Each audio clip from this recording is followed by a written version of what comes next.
So the glass part, which is the basics of Islam, and how is your understanding about it? First of all, about the caricatures in Europe, how do you think of them as like related to the world peace and dialogue? Very unfortunate, very counterproductive to dialogue. I think these caricatures were insulting. I think they were mean-spirited. I think they were the kinds of things that, school children do when they're teasing and taunting each other. I mean, as civilized human beings, we should not be making fun of each other in such hurtful ways. I mean, yes, there's laws that protect freedom of expression, and I don't think we should be changing those laws, and the laws protect this. But at the same time, it's just tasteless. They're offending the religious sensibilities of Muslims.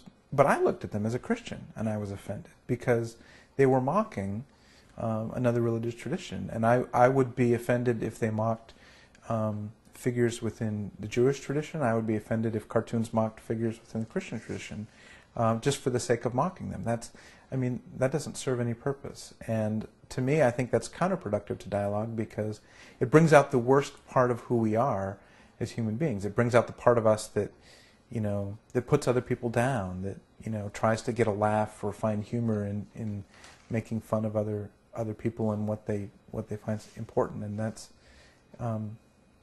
childish and hurtful. To me, I don't think those things should be illegal, but I think they should be. I think if they are published, I think people of all religious faiths need to stand up and condemn them and say, look, this is not a kind thing to do. This is not a humane thing to do. This is not a respectful thing to do. Sure, it's legal, but that doesn't mean that we should, not object to it. So I think to me, I think it's important when we try and say, well, it's a free speech thing versus a religious piety thing. I think we miss the point that yes, there's free speech, but there's also respectful free speech. And we should for instance, we wouldn't want to put racist cartoons in the newspaper. That would be inappropriate. That would be ugly. That would be hurtful. And yes, those racist cartoons would be legal in a country like the United States where there's free speech, but they would be tasteless. They would be, inappropriate. It doesn't help build up society. It just tears down. It plays into all of our stereotypes and all the worst ideas that we have. So why should we condone that? We shouldn't. And I think the newspapers who decided to print it should have been critiqued. They should have been criticized for doing that. Not in violent ways, but there should have been religious leaders and other people who should have said, look, we don't want you to print these kinds of things because it's hurtful. Yes, you're protected to do it, but that doesn't mean you should do it. There's courtesy and civility that are part of life too, and that's part of what a democracy is. Democracy should be trying to bring out the best in each other, not the worst in each other. So, do you think the Western world knows enoughly about Prophet Muhammad, the Prophet of Islam?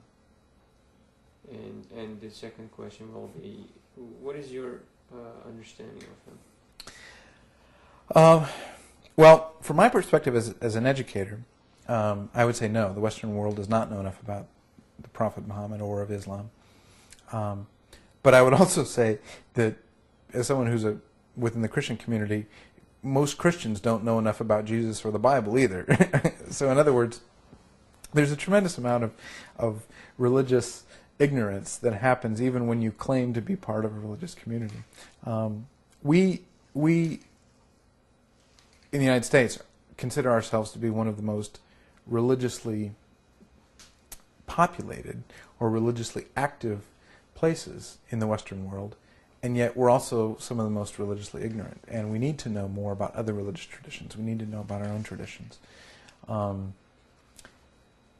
From what I know of the Prophet Muhammad, I see a person of tremendous courage. I see a person of tremendous faith to challenge his society the way that he did, to listen to God, to listen to his wife, to be a person who found wisdom everywhere it was, and who was able to use that wisdom, to use that truth, in a way that helped build up society, that helped create the kind of common good that God wants for human beings to have, to challenge the kind of licentiousness and selfishness, the kinds of abuses that were going on in his society during his time. Those abuses still exist in our societies.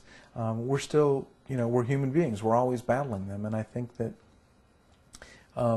what Muhammad did was an amazing transformation that could be nothing other than divine, in terms of how it tried to call people to account, to become, to live more in the pattern of how God wanted them to live, towards each other, with kindness and with compassion and with responsibility and accountability.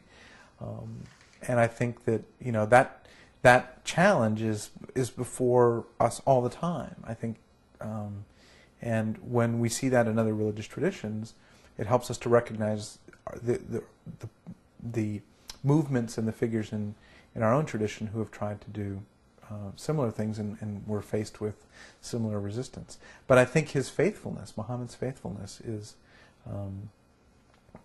should be for every person of faith, regardless of their tradition, an inspiration and a story that has tremendous benefit of knowing and sharing. So before the Turkey trip, what was your understanding of Islam and the knowledge about Islam and the word what Islam meant to you? And did you have any Muslim friends before? And after Turkey trip, what was the Muslim profile in Turkey had an effect on your understanding of Islam? I think most of what I knew about Islam before the Turkey trip was mostly just academic kinds of sources, and I didn't have very many Islamic friends that I was close to. I had some acquaintances who were Muslim, but not people that I had an opportunity to spend much time with, especially in their daily life or in their home life. The Turkey trip really exposed me to thinking about Islam in a much more holistic way. That it's not just about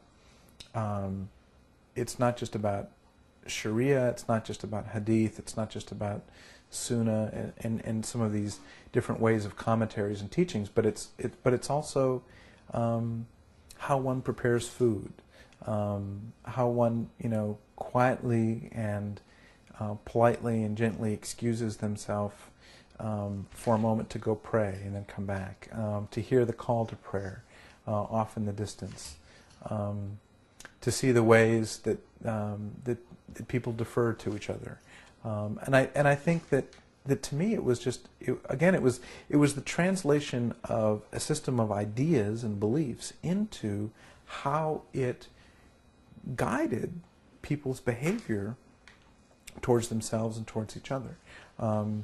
Cleanliness,